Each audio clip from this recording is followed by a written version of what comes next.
Yi dan Zain yang sedang bertarung di atas ring.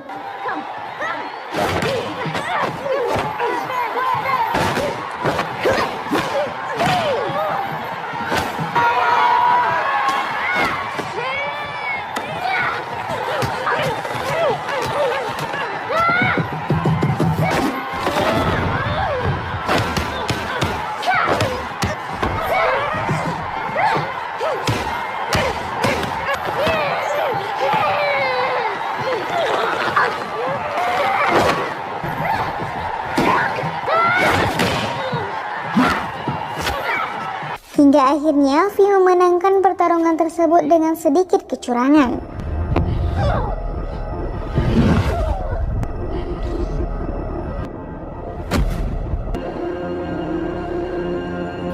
Kemudian scene berpindah di sebuah terminal di mana terlihat seorang pria bernama Hasan yang merupakan pensiunan tentara pasukan khusus. Dulu, aku bagaimana pun dekat sini, semua orang cam aku. Semua orang hormat aku. Tapi lagi ramai yang takut dengan aku, termasuk diri aku sendiri. Berhenti! Saat melanjutkan perjalanannya, Hasan tiba-tiba dihentikan oleh seorang polisi yang langsung menanyai identitasnya. Ketika melihat ke belakang, rupanya polisi itu merupakan teman lama Hasan yang bernama Bun. Alah, mana ada orang? Sini boleh, Ancong. Perlu diketahui, mereka itu dulunya sekelompok gangster yang diketahui oleh pria bernama Raja. Dan bukan hanya itu saja, Hasan dulunya seorang petarung hebat yang dinaungi oleh Raja. Daerah tempat tinggal Hasan sejak dulu dikuasai dan ditindas oleh Raja. Bertahun-tahun lamanya mereka harus bekerja di pabrik milik Raja dengan upah yang sangat rendah. Tiba di rumah, Hasan disambut dengan tidak hangat oleh adiknya yaitu Zain. Assalamualaikum. Waalaikumsalam. Zain bersikap dingin karena ia merasa kesal dengan Hasan yang pergi meninggalkan keluarganya hanya untuk menjadi tentara. Berbeda dengan Zain, ayahnya bernama Munas menyambut baik kepulangan Hasan. Sedangkan ibunya Hasan sudah meninggal sejak ia masih kecil. Ayah, Zain nak pergi kerja dulu. Kemudian Hasan meminta ayahnya pindah dan ikut bersamanya keluar kota. Di sana mereka bisa hidup bebas tanpa ditindas oleh siapapun. Raja yang kena berambus di tempat ni bukannya kita. Namun ayahnya menolak tawaran tersebut karena beralasan bahwa dirinya masih terikat utang dengan Raja. Dan untuk melunasi hutang itu, ia harus bekerja di pabrik milik Raja.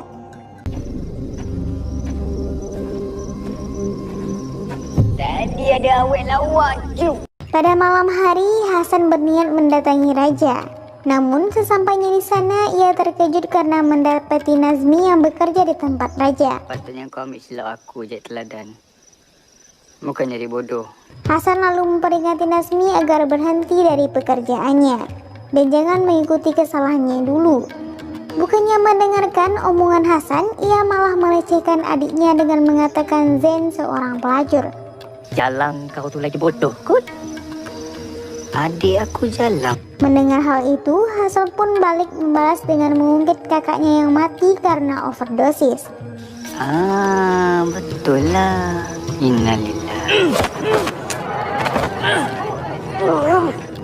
Tak lama kemudian datanglah Ifrit, namun kali ini bukanlah jin ya. Ifrit ini merupakan petarung legendaris, sekaligus tangan kanan Raja.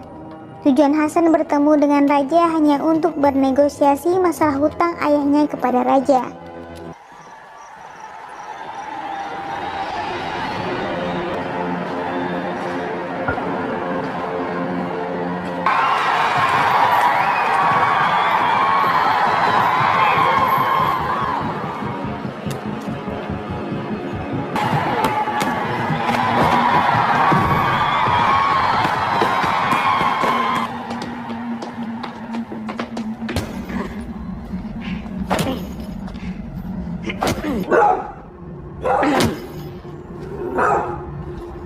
Ia berjanji akan segera melunasi hutang ayahnya dan meminta kepada raja agar tidak mengganggu keluarganya. Tapi raja menolak permintaan itu, karena yang bersangkutan dengannya bukanlah Hasan, melainkan ayah dan adiknya Hasan. Dengan bapak kau, see. It's good to see you, Hasan. Sebelum pergi, raja pun mengatakan kepada Hasan, jika masalah ini ingin cepat selesai, maka merekalah yang harus datang dan memintanya sendiri.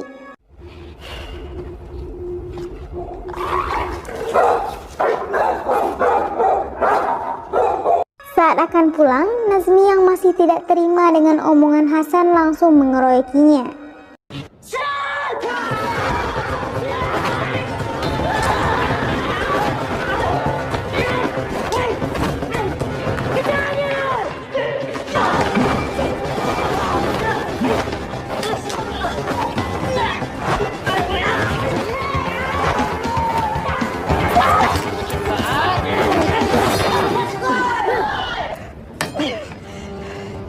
Abang memang minta maaf pasal kakak gua tadi.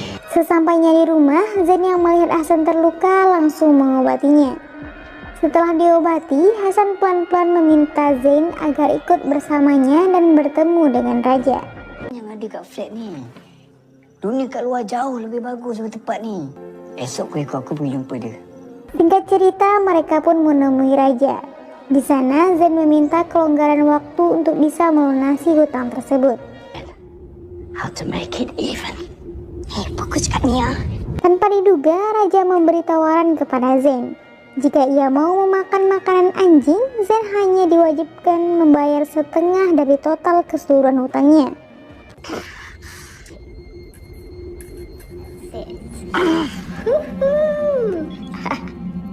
Right where you belong. Tidak hanya sampai di situ, raja lalu menantang Zain dan juga Hasan untuk bertarung dengan kedua anaknya. Dan jika sampai menang, maka hutang itu dianggap lunas. Let's do it.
Just right where you belong.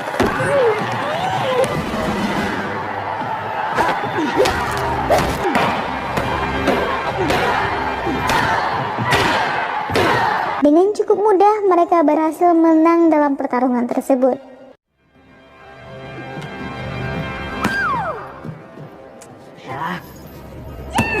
Saat akan pulang, Zain dan Hasan diikuti oleh beberapa orang yang mungkin akan berniat jahat kepada mereka. Lari je.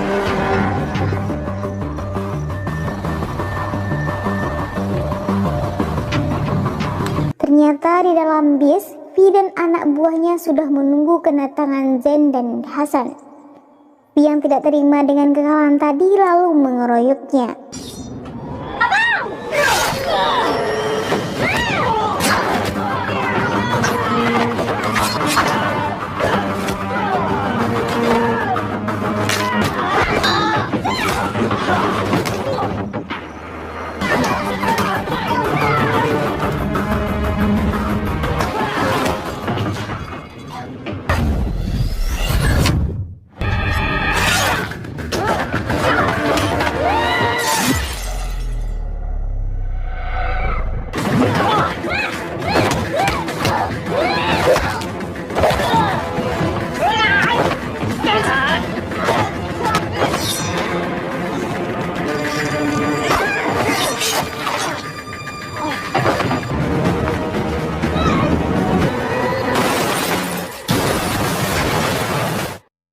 Raja mendapati anaknya telah tewas, sangat murka. Ia lalu mengerahkan semua anak buahnya guna mencari keberadaan Zen dan Hasan.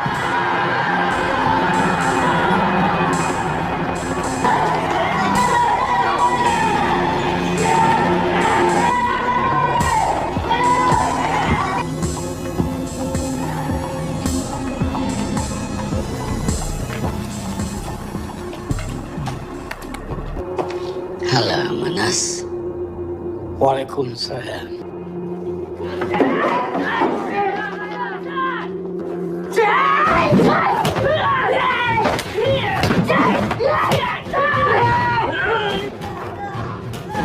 Karena tidak menemukan mereka di rumah, Raja pun melampiaskan kemarahannya terhadap Munas.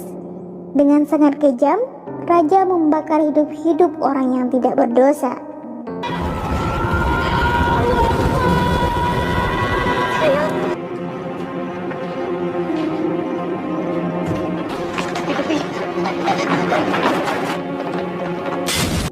Mendapati ayam mereka yang hangus terbakar, Hasan dan Zen menghabisi anak buah raja satu persatu.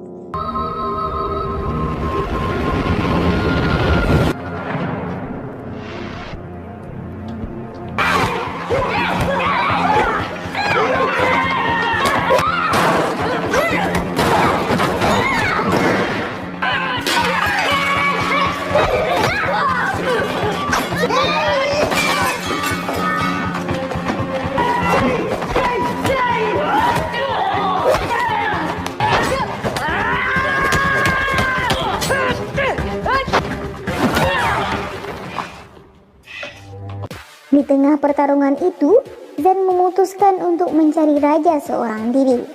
Sedangkan Hasan yang hanya bermodalkan parang mendiang ayahnya, ia menyerang mereka semua dengan membabi buta.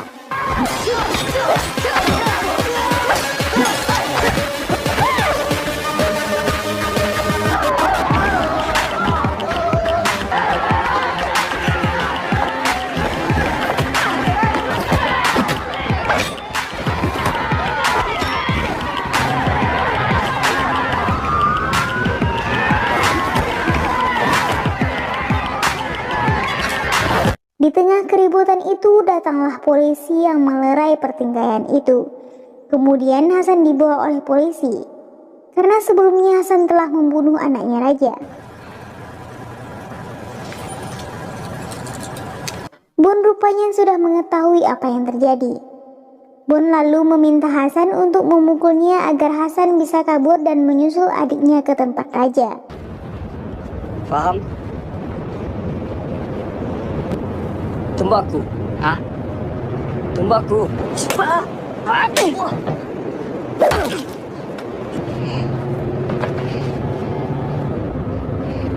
Sementara di pabrik, Zen melawan anak buah raja seorang diri.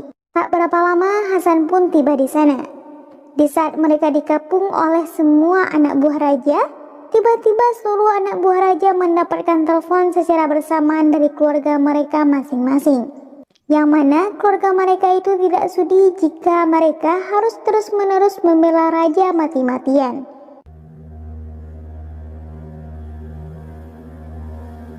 Bring me their heads. Dengan senang, bos.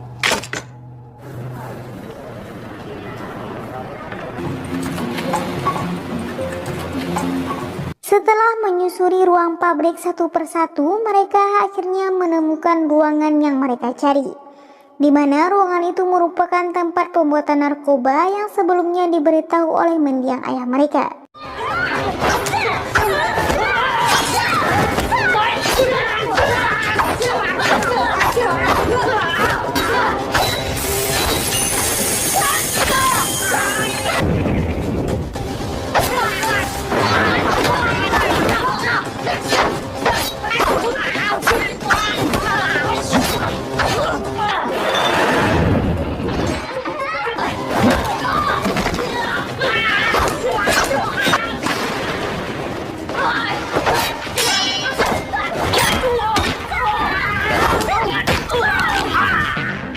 Setelah mengalahkan mereka dan membuat pabrik itu terbakar, akhirnya sang petarung legendaris menampakkan taringnya.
Melihat golok Hasan yang sudah tumpul, Ifrit kemudian memberikan 2 pisau tajam kepada Hasan. Itu tajam. Dengan susah payah Hasan melawan Ifrit agar dia tidak terbunuh.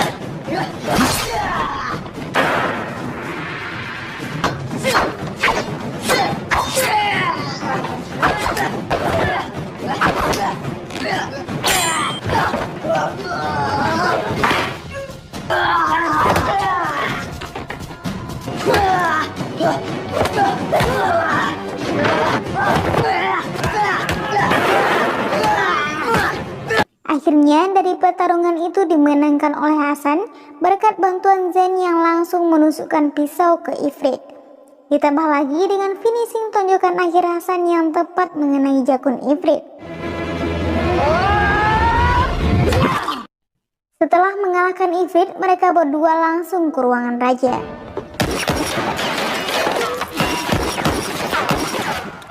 Untungnya pada kejadian itu mereka berhasil menghindar, dan Hasan juga